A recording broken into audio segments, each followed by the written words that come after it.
अहो आजकाल कुशाल माणसं फोन करून म्हणतात, ताई तुमचा प्रोग्राम ठेवायचा होता. प्रोग्राम करते वैर मी, प्रोग्राम दिसतो तुम्हाला? आमच्या गावात सत्ता होता, तुम्हाला घुसवायचं होतं, घुसे हो.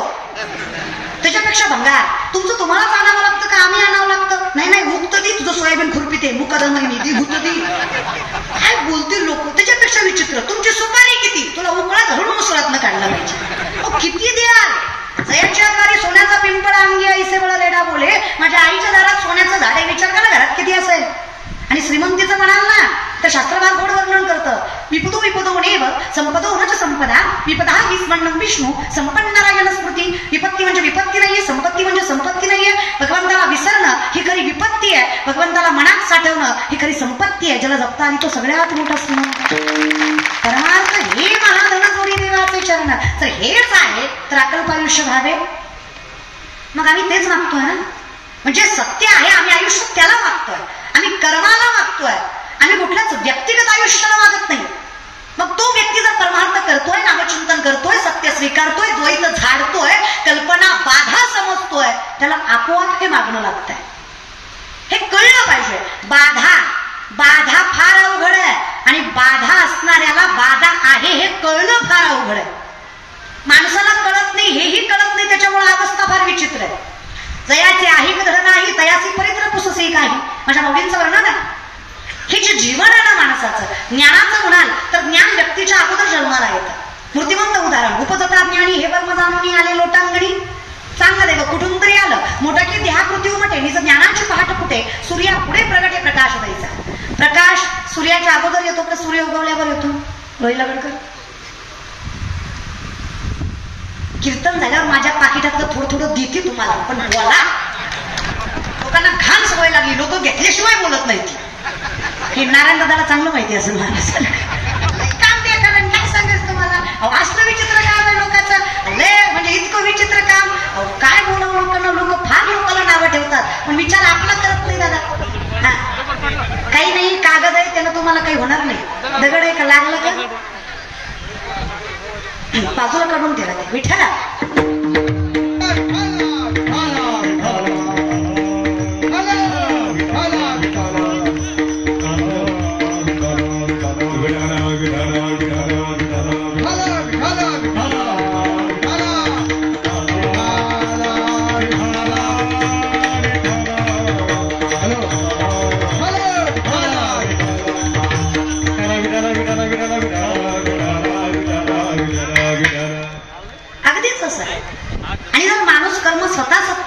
पुरुषाकडनं अपेक्षा ठेवण्यात माझ्या पण विनंती बोलायचं. असं दे दादा विषयात लक्ष द्या. मग आम्हाला कळावं, सत्य समजावं. तुका म्हणे सत्य कर्मा व्हावे. साह्य झालाय घातली या भय. तुम्ही चिंता करायची नाही. काय संकट वाटायला यायची येऊ द्या, काय दुःख पत्रात पडायचं पडू द्या, काय लोकांना नावं ठेवायचं ठेवू द्या, काय पाय खेचायचं खेचू द्या, अरे काय वाईट बोलायचं बोलू द्या. विश्वास त्याच्यावर ठेवा, एक जी लोक अपमान करतात ना तीच लोक एक दिवस सन्मान केल्याशिवाय राहणार नाही. तो दिवस पण एवढं मात्र करा, जर चुकत असेल तर चुकलं हे मान्य करायची ताकद पाहिजे आणि बदलायचीही ताकद पाहिजे. सत्य त्यालाच म्हणायचं. कदाचित जर मी द्वैतात आहे, कल्पनेत आहे, तर ती बाधा आहे हे ज्ञात मला असावं. माझ्या सुखाला काहीच कुठेच काही होणार नाहीये आणि तो आहे ना जगाचा मला घालून या भार राहिलो.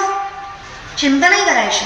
आणि ज्या दिवशी मृत्यूचं भय वाटणार नाही त्या दिवशी समजायचं संतांची कृपा झाली, आता काळही आम्हाला घाबरवू शकत. तुकोबाराय म्हटले, मी मेल्यावर माझ्या घरचे रडणारच नाहीये. रडती माया मोह रात्रंदिस, रडती माया मोह रात्रंदिस, ती रडते. बाकीचं नाही, कारण मी संसारात नाहीच ना. आयुष्य तसंच असावं करून. हे बघा, कुठलीच गोष्ट केल्याशिवाय होत नाही. आजकालच्या पिढीला वाटतं देव सुद्धा असा पिझ्झासारखा भेटावा, ऑर्डर केला की अर्ध्या तासात आला पाहिजे. नसते रे, हे जग असं इथं आंगऱ्यावर विश्वास आहे पण बुकेवर नाही. कल्पनेची बाधा, हे कळलं त्यालाच कळलं. लय अवघड काम आहे लोकांचं. इथे महाराज सुद्धा फॉर्च्युनर मध्ये आला तर हुशार आहे, चलत आला तर मूर्ख आहे. सगळं प्रचारावर आहे, देव सुद्धा प्रचारावर आहे. तुम्हाला काय गत सांगायची दादा. जी पोरगी वरातीत नसते ती सुशिक्षित आहे, जी कीर्तन करते ती नालायक आहे. आता काय बोंब बघता का. ज्या साबणानं गोरं होतं ते साबण खपत नाही, पण ज्या साबणाच्या ऍडव्हर्टाईजला हिरोईन गोरी वापरली त्या साबणाचा खपच खप आहे. तर घेणाऱ्याला कोणी सांगा तुझी आई गोरी होती म्हणून ती गोरी आहे, ती काय साबणानं झाली का. आणि येड्या ती गोरी म्हणून ऍडव्हर्टाईजला घेतली. कल्पनेची बाधा महाराज. हे अख्खं जग असं चालतं. It's all depending on advertisement. सगळं डिपेंड. तुम्ही बघा ना, तुम्ही काय घालायचं, कुठला ब्रँड वापरायचा हे कुणीतरी एसीच्या रूम मध्ये बसून ठरवतं. हे चाणक्याने 5000 वर्षापूर्वी सांगितलं. इथं असं एक कलियुग येणार जिथं 4 माणसं एकच खोटं बोलली की खोटं सुद्धा खरं होणार. खरंय का खोटं? तुम्ही मुद्दाम करताय का? मी तसं सांगा मला, तुम्हाला माझी जिरवायची का? माणसं मुद्दाम करतात. बोल म्हणलं बोलणार नाही, हसू आलं हसणार नाही, टाळी वाज वाटली वाजवणार नाही. ती कीर्तन झाल्यावर म्हणणार लय पोरगी बोंबलत होती, लय ज्ञान शिकवत होती. आता मंडपानं ऐकलं, पट्ट्यानं ऐकलंच नाही. कशासोबत खाता दादा? 7 कोटी घरं सोन्याची रावणाची. किती? 7 कोटी. Note joke. 22.5 क्विंटलची एक चौकट आहे. रावणाच्या घराची एक चौकट 22.5 क्विंटल सोन्याची आहे बरं का. धोंड्याचा महिना अर्धा तोळा घातला गेल्या वर्षी सासऱ्यानं. तरी बायको महिनाभर स्टेटस ठेवत होती, लाडाचा झालाही गेला सासरवाडीला महिनाभर. नाही गेला गेला जाऊन आला एवढ्या वेळात. मला सांगा अर्धा तोळ्यावर रे. अरे किती आपल्याला कौतुक आहे. विचार करा ना त्याचं किती असावं. हा 22.5 क्विंटलची एक चौकट, 3,500 ते 4,000 चौकटी असणारं एक घर, अशी 7 कोटी घरं सोन्याची, 80,000 बायका, 1 लाख पोरं, 1.25 लाख नातू. मी तर म्हणते खासदारकीला उभा पाहिजे होता रावळ, बिनविरोध आला असता. नग नग कधी कधी घरातली बी फुटते ती. मी रामायण सांगते मला, तुम्ही फक्त रामायणाकडेच विषय द्या, दुसरीकडे कुठं जाऊ नका. रामायण आहे आपलं. सक्का होता विभीषण, नव्हता रावणाच्या सोबत, विनाश झाला त्याचा. सक्का भाऊ होता विभीषण, नव्हता सोबत रावणाच्या, विनाश झाला त्याचा. सावत्र होता रामाचा लक्ष्मण, पण सोबत होता रामाच्या. अरे विजय झाल्याशिवाय राहिलं नाही, रक्ताची ताकद विषय. आता दुसरा अनुषंग आहे, शेवटी तो देव आहे, हे राक्षस आहे. पण कसं आहे ना, मला असं वाटतं कोणी कसं आहे का असं ना, पण घरच्या माणसाने साथ सोडू नये. शेवटी घरची आहेत ना ती या विषयाकडे. मग काय, आम्हाला सत्य असत्य कळावं, आम्हाला खरं खोटं कळावं. हे खरं खोटं कळण्यासाठी आम्हाला एक पर्याय आहे. जोपर्यंत आम्ही त्याच्या चरणाशी जात नाही तोपर्यंत हे मन स्थिर होत नाही. मन स्थिर झाल्याशिवाय दृष्टी पवित्र किंवा साफ होत नाही, तोपर्यंत देव समजत नाही, कळत नाही. आता हे इतकं विचित्र आहे. विवेकाते बोलावी, संतोषाशी चाड लावी, बैसीची तरी हिंडवी दाही दिशा. विवेकी माणसाला अविवेकी बनवतं, संतोषाला चाड लावतं, बसल्या जागी फिरवतं ते मन आहे. बरं इतकं विचित्र आहे. माकडाला दारू पाजली, कोणाला पाजली? माकडाला. 2-3 बोलले, है की नाही. आता काही काही माणसं कसं असतात, तुम्ही करा वटवट, आम्ही आहे रामभट. हा तुमचं कसं आहे, पोरगा एसटीत चढला, खाली उतरला, मोठ्या मोठ्याने हसायला लागला. शेजारच्याने सहज विचारला, एवढा काय हसतो? ती म्हणला कंडक्टरला फसवलं. तर म्हणला कसं काय? मग म्हणला तिकीट काढलं गेलंच नाही. कळलं त्यालाच कळलं. शाणे आहात तुम्ही, पण थोडं उशिरा करतो तुम्हाला. अवघड आहे या. आणि याचं कोणाचं काय वागले, ज्याच्या त्याने आडहित केले. विनंती समजून घेत चला.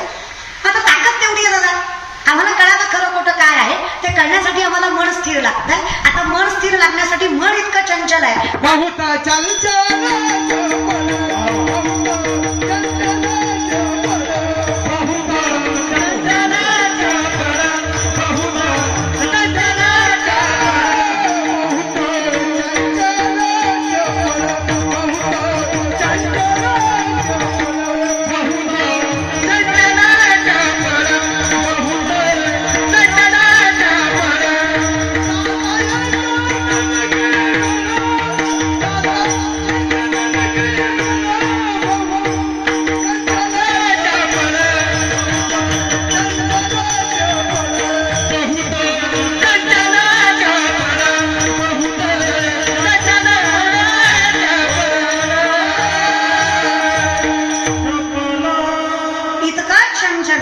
चंचल आहे. चंचलतेचे 10 प्रकार. मनोमत परमेगो, मारणी मधनो मरुत, महामधो मरकटो मत्स्मकार दश चंचल. असे चंचलतेचे 10 प्रकार. त्यातलं पहिलं मन किती चंचल आहे. वस्तुरूपी सांगायला गेलं तर माकडाला दारू पाजली, दारू पाजल्यावर त्याला विंचू चावला, विंचू चावल्यावर त्याची पाठीमागं बोत लागलं. माकड किती चंचल होईल. मरकटो सुरापानम यत्र वृश्चिक दंशनम तन्मध्ये भूत संचारो यत्र तद्वा भविष्यते. इतकं मन चंचल आहे, पण यालाही स्थिर करायची ताकद आहे. आता कुठे धावे तुझे चरण. अहो तुला पाहिलं ना, आवडे हे रूप पाहता लोचन, रूप पाहता सुख झाले हो. मग सुखाची व्याख्या काय आहे? कल्पनेची बाधा न हो. जिथं मला सत्य दिसतंय सुद्धा समदृष्टी घेता समान श्री हरी शमदमावरी, तेव्हा माझ्या आयुष्याची गणना एका दासत्वाची, वैष्णवाशी, वारकऱ्याशी होती. तेव्हा राजाची कांता काय भीक मागे मनाची अजोगे आला. मग आता आम्ही विचार केला, तेव्हा तुझं स्वरूप बाह्य अंगाने सुद्धा आवडलं पाहिजे. आणि देवा इतकं गोड शंकराचार्य वर्णन करतात. अधरम मैथुरम वैतणम मैथुरम नयनम मैथुरम हसितम मैथुरम हृदयम मैथुरम गमनम मैथुरम हृदयम मैथुरम गमनम मैथुरम मधुराधिपति अखिलम मैथुरम अधरम मैथुरम वैतणम मैथुरम नयनम मैथुरम हसितम मैथुरम अधरम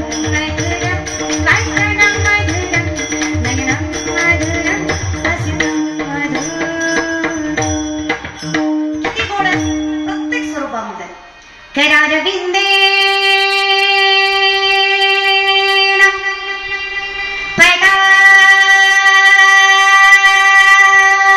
पदारविंदं मुखारविंदेन विनिवेशयन्तं वटस्य पत्रस्य पुटेशयानम् बालं मुकुन्दं मनसा स्मरामि श्रीकृष्ण गोविन्द हरे मुरारी नारायण वासुदेव बोला ताली श्रीकृष्ण गोविन्द हरे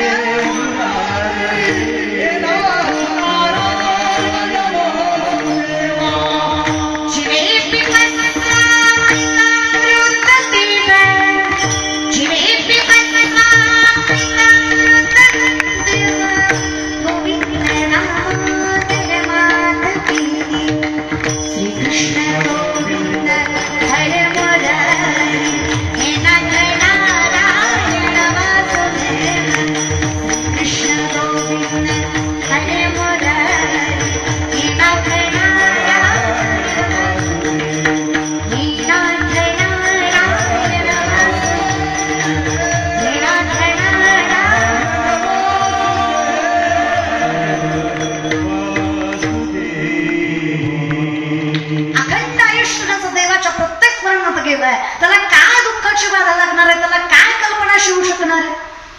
तो सत्याचाच आहे ना, पण त्याच्या इतका गोड कोण आहे मला सांगा. तर सुंदर काव्य आहे बघा.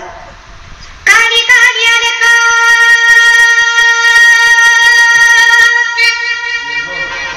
काली काली आले कोके फंदे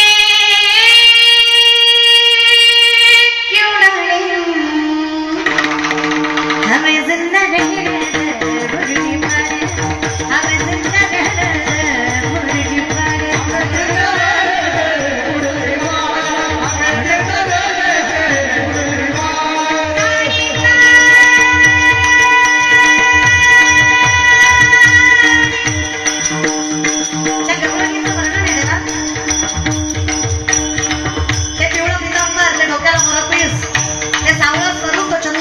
ती वैजयंती तुळशी माळ गळा ते स्वरूप बघितलं ना, कल्पना नाही रे नाही ना.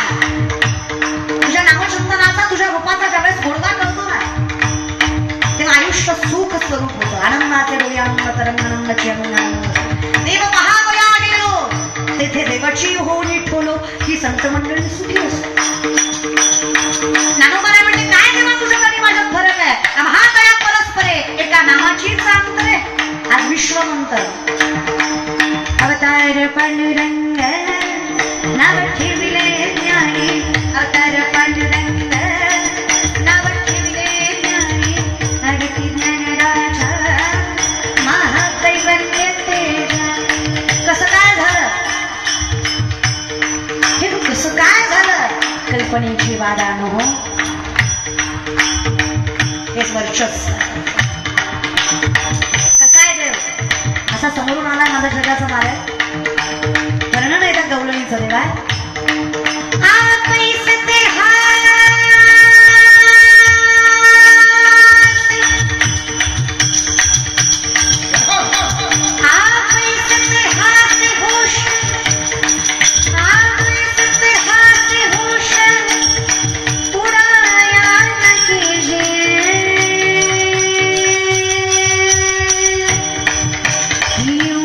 सवर के सामने